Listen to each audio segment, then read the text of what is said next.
तर एकंदरीत आम्ही पाहतो हे एकमेकाचे तंगडे वळण्याचं काम सुरू आहे. आघाडी असू दे का युती असू दे.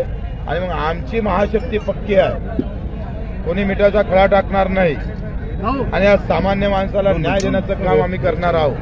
त्याच्यानं हे सगळी आघाडी आणि युती पूर्ण बिघाडी होईल. महाशक्तीची सरकार येणार म्हणजे येणार. मला वाटतं मग सगळ्यातच तपासलं पाहिजे ना. उद्धवजीची तुम्ही बॅग तपासता तर मग बाकीच्या गाड्या तपासत ना तुम्ही, हे गलत आहे.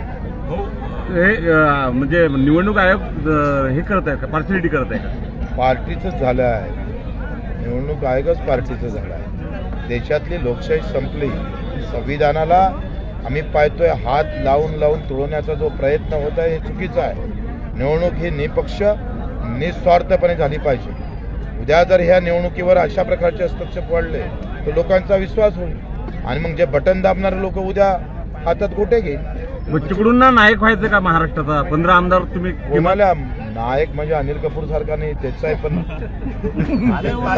पूर्ण 5 वर्षासाठी पूर्ण 5 वर्ष सरकारच आमची बनवणार आहे. मी तुम्हाला सांगितलं होतं का छोट्या पक्षाचं सरकार येणार आणि एकंदरीत सगळे एकमेकाचे पाय ओढत आहे आणि त्या पाय ओढण्यामध्ये आमचा व्यवस्थित आम्ही त्याचा गेम लावणार आहोत.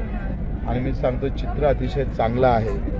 किमान प्रहारनं 40 सीटा उभ्या केल्या, आम्ही 10-15वर आघाडी घेत आहोत आणि निर्णय आमच्या बाजूने राहणार.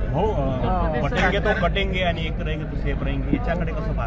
तो कटेंगे नहीं, हम सबको जोड़ने जा रहे हैं. आप बटेंगे और कटने की बात कर रहे हैं, हम हिंदुस्तान जोड़ने की बात कर रहे हैं. हम हमारे तिरंगा लेके कटने वाले हैं.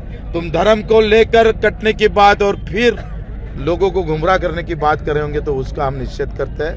क्योंकि चुनाव ये धर्म के राजनीति पर नहीं, जात के मोहर पर नहीं, तो मुद्दे पर होना जरूरी है. त्याच्यासाठी बच्चू कडू लढतात.